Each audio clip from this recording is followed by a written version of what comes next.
Bonjour à toutes et à tous, dans cette vidéo nous allons voir le lien entre polynôme annulateur, polynôme d'endomorphisme et matrice semblable. Nous allons explorer ces petites propriétés qui permettent d'affirmer les grands théorèmes, notamment que les valeurs propres d'un endomorphisme sont forcément parmi les racines d'un polynôme annulateur, mais pour cela il y a plusieurs petites propriétés à savoir démontrer.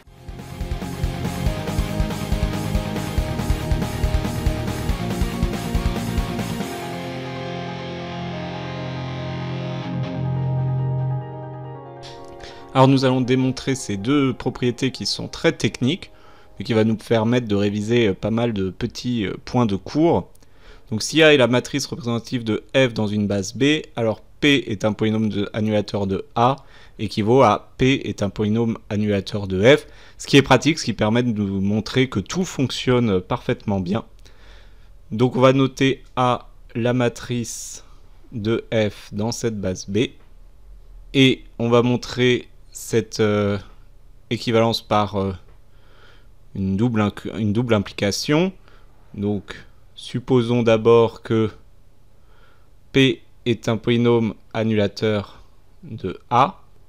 Alors P de A est le polynôme et la matrice associée à P de F dans la base B, d'après le cours, et ceci est égal à 0. Or on sait que si un endomorphisme a une matrice qui est la matrice nulle, alors forcément, en prenant les éléments de la base, l'endomorphisme est l'endomorphisme nul. Pourquoi? Parce que pour tout x appartenant à E, on a PF de x, qui est égal à PF de alpha 1 E1 plus alpha n En, où E1, En sont les éléments de la base. Et d'après la matrice que l'on a, ça fait alpha 1 de PF E1 plus, etc., alpha n PF En. Et en fait, PFE1, c'est une colonne de 0, PFE2, c'est une colonne de 0, donc en fait, tout cela fait 0. Donc, PF égale l'endomorphisme nul. Cela signifie que P est un polynôme annulateur de F. Réciproquement, si PF égale à 0, alors on sait que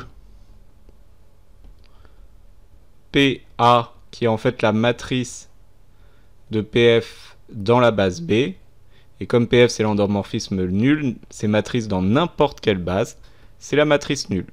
Donc, P est un polynôme annulateur de A. On a finalement montré l'équivalence. Donc vous voyez que ce n'est pas extrêmement compliqué, mais il faut maîtriser les outils sur les polynômes et sur l'équivalence entre matrice et endomorphisme.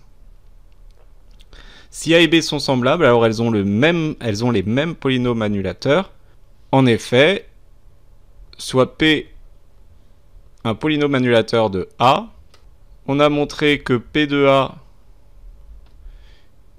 et A égale Q moins 1 BQ, avec Q une matrice inversible.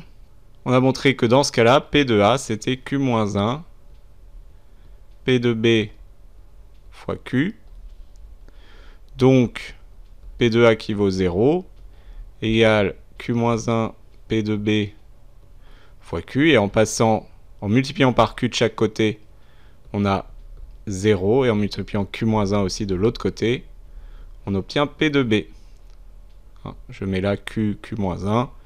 Et quand on multiplie par des matrices par la matrice nulle, eh bien ça fait toujours la matrice nulle. Et donc P est un polynôme annulateur de B. Inutile de le faire dans l'autre sens ici, puisque évidemment si P est un polynôme annulateur de B, alors par le même raisonnement, P est un polynôme annulateur de A. Voilà, j'espère que cette démonstration est claire. Si vous avez des questions, n'hésitez pas à les poser en classe ou sur les forums de la classe.